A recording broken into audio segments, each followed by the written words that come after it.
Sabay-sabay natin alamin ang mga kaganapan na nangyayari sa ating bansa.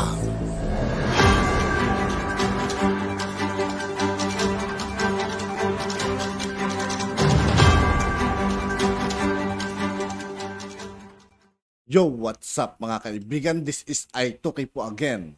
Ngayon nandito naman ulit tayo sa channel ni Pinas News Insider. Dito naman ulit tayo magbibigay ng komento at reaksyon. Kaya samahan nyo ako guys. Let's go! Ito ang balita ngayon. Trending ngayon sa mundo ng social media. Ang di umano'y balitang Senator Alan Peter Cayetano nagpakitang gilas sa pagdinig sa Senado. Ngunit hindi nakaligtas sa mata ng mapanuring mga tao. Pero bago ang lahat, kung bago ka pa lamang sa aming channel. Sa lahat ng hindi pa nakasubscribe mga kaibigan kay Pinas News Insider, mag-subscribe na po tayo at huwag nyo rin pong kalimutan mag-subscribe dito sa aking channel. Please huwag kalimutang mag-subscribe at i-click ang notification bell para mas maging updated pa kayo lalo sa lahat pa ng bagong video na i-upload namin. At eto na nga mga kababayan, dahil sa kaipalan di umano ni Senator Alan Peter Cayetano, hindi nga ito nakaligtas sa mata ng mapanuring tao at pinalahanan pa siya sa kanyang ipinangakong 10,000 piso. Matapos di umano nitong makisawsaw sa issue ng mga OFW na binuksan ni Senator Raffy Tulfo sa pagdinig sa Senado. Kamakailan nga ay tinalagang chairman ng Committee on Migrant Workers ang panibagong senador na si Raffy Tulfo at matapang ang kanyang naging mga hakbang para maprotektahan ang ating mga... Yan tayo Cayetano Kung ano yung ginagawa ng bagong senador dyan nakikisakay tayo dunong-dunongan tayo Kababay. Dyan ka magaling Ang OFW. Inilabas din niya ang mga reklamo ng mga manggagawang Pilipino, lalo na sa gitnang silangan na laging may naapi at nagagahasa at minsay kinikitilan ng buhay. Sa naturang pagdinig sa Senado ay umeksena di umano si Senator Cayetano na tila baga nagbubuhat ito ng sariling bangko. Dahil ayon pa sa kanya, marami siyang ginawang hakbang noon upang makatulong sa ating mga kababayang OFW. Subalit, hindi kumbinsido ang taong bayan sa mga mabuluklaking salita ni Senator Cayetano dahil aniya, sa loob ng mahigit 1 dekada na bilang senador nito ay wala silang nakikitang magandang nagawa ni Cayetano sa ating bayan at pinaalahanan pa siya sa kanyang ipinangakong 10,000 piso na hanggang ngayon hindi pa niya naibibigay. Samantala, hindi naman mapigilan ng marami sa ating mga kababayan na magbigay ng kanilang hinaing at komento. At ayon pa sa kanila, Senator Alan Cayetano, alam mo na pala ang problema ng mga OFW. Yan yung problema sa kanya mga kaibigan Alam niya na pala yung problema dyan. Hindi niya naman ginagawa ng action mga kaibigan, di ba? Ngayon may tutulong sa mga OFW. Ngayon, dunong-dunungan siya mga kaibigan. Ang tagal mo na dyan. Bakit hindi mo ginawa ng paraan? Mabuti pa si Idol Raffy Tulfo. Bago pa lang aksyon agad. Mabuhay ka, Idol. Huwag na nating pakinggan yan si Tano. Sa kadapag na ibigay na niya yung 10 kikong 1,000 bawat pamilyang namuti na ang mga mata sa kaiintay. Salute, Idol Raffy Tulfo. Basta Tulfo Brothers. Maka-Diyos, makabayat, makataot, makabansa. God bless po, mabuhay po kayo mga idol. Bakit nakalusot itong Cayetano? Iubod ng kontra yung pangako niyang 10K. Wala, anong klaseng pangako yun? Ngayon lang ako nakarinig ng 10K kada pamilya. Nakikisawsaw sila sa isang baguhan. Katagal na nila sa Senate, walang nagawa. Sige idol, ipakita mo sa kanila ang tama para mahiya sila at matuto. Cayetano, ano na nagawa mo? Parang paepal ka lang. Dekada ka na nasiserbisyo. Kawawa mga OFW. Sa tagal mo na sa Senado, Senator Cayetano, bakit ngayon mo lang yan nasabi? Dapat noon pa. dahil alam mo pala na may kamalian sa seminar ng OFW. Sana ginawan mo na ng batas. End quote. Senator Alan Peter Cayetano, that we will take note and I'll talk to my staff to make sure na included yan sa record namin. Yes. And I'll give you just an insight with my experience kung bakit napakahirap. Alam nyo, Sino pa yung tao na naniniwala dito mga kaibigan kay Cayetano, ano? Ako, di na ako naniniwala mga kaibigan. Kasi alam naman natin yung ugali niyan mga kaibigan, mga ngako, tapos hindi totoo pa rin, di ba?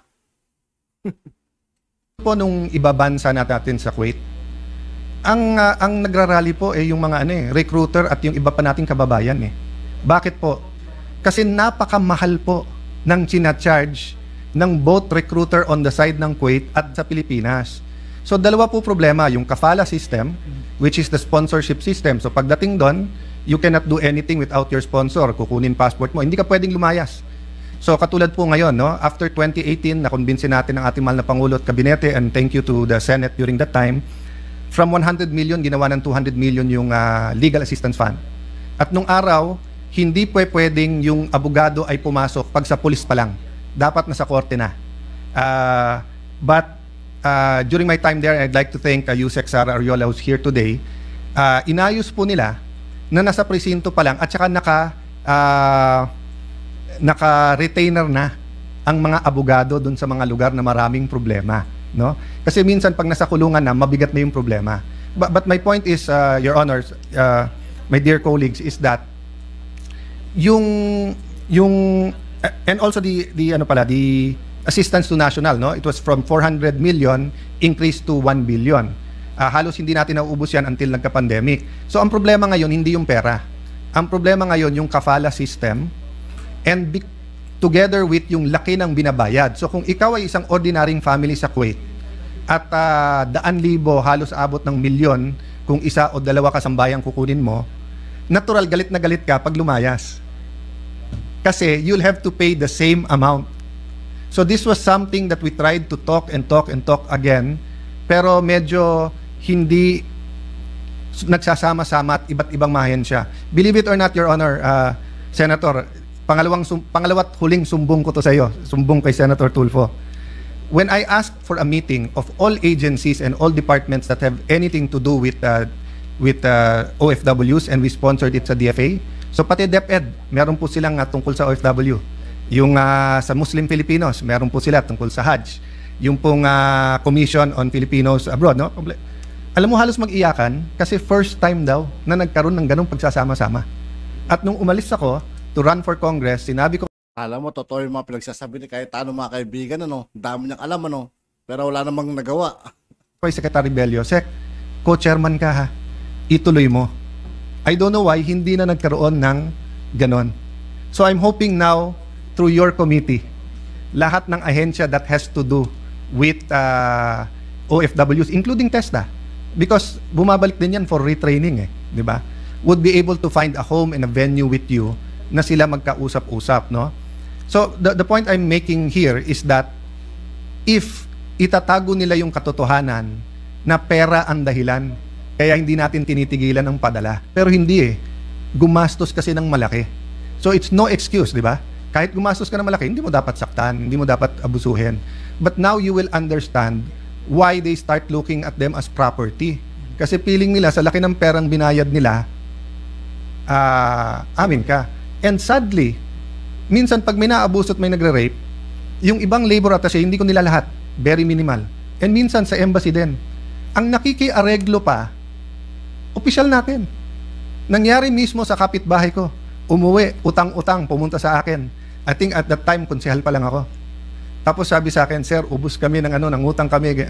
Sabi ko, don't worry, sa batas, solidarily liable ang iyong recruiter. Habulin natin, yung sweldo mo at danyos makukuha natin. Kausapin ko tatay ko, bigyan ka ng libreng abogado. Alam mo sagot niya? Hindi sir Yung labor attaché kasi at saka yung sa embassy doon, pinapirma ako na kung pauwiin nila ako, hindi ako magrereklamo. Bakit po hindi malaman ng Pilipino yung gagawin? Kasi po kulang ang pre-departure orientation seminar. And just one detail, when I was going around the lines sa DFA, yung mga paalis, tinatanong ko sa kanila, may number ba kayo ng embassy? Sabi ko, gaano ba kahirap na isaksak natin sa passport nila na may emergency numbers yung embassy, may website, may Facebook, etc. Para naman alam nila na kung may kailangan. Bakit ko po alam na hanggang ngayon effective to?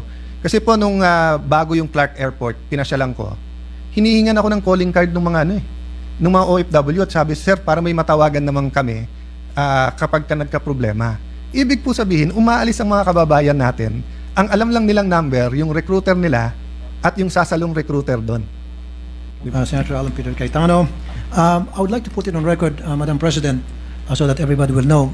I think 3 years ago, I went to Malacanang to meet with then DOF Secretary Alan Cayetano and PMS Secretary Bongo to seek their help kasi nga po merong mga inaabuso ng mga OFW, tina-traffic, pinapasok po sa prostitusyon.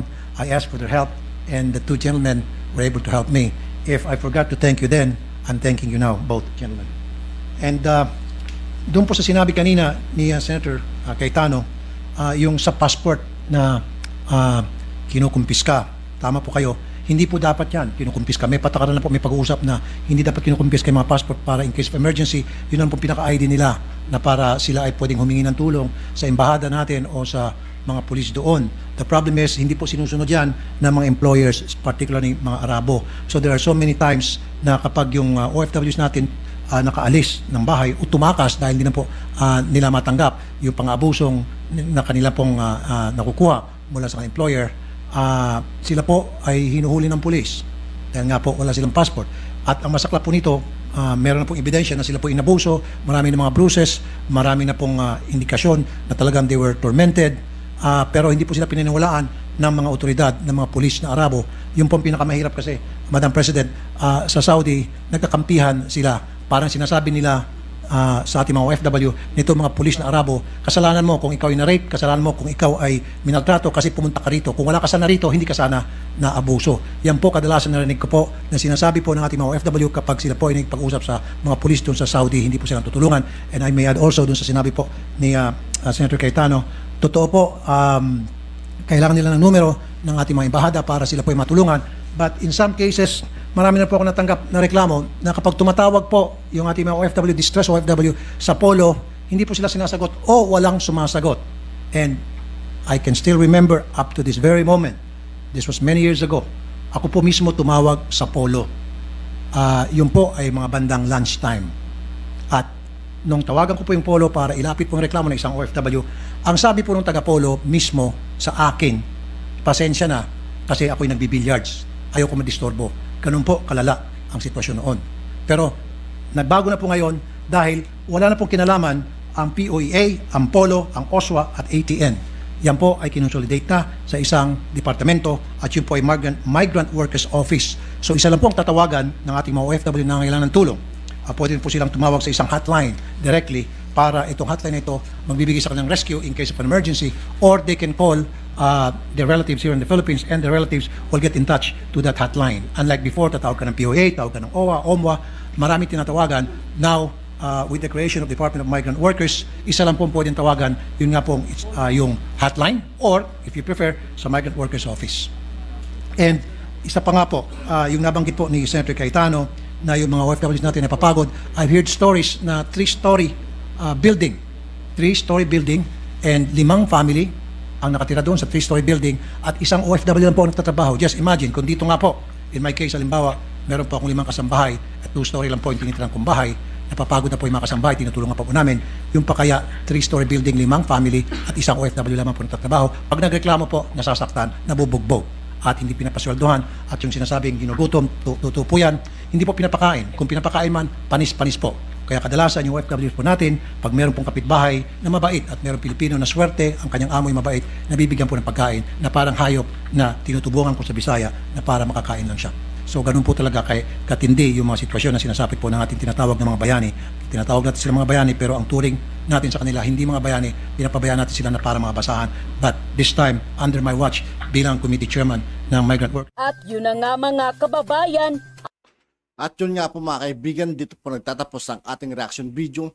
Muli ako po si I2K ng Sundalo ng Dunggalo at 811. Maraming salamat sa patuloy na pagsuporta. Yeah, peace out.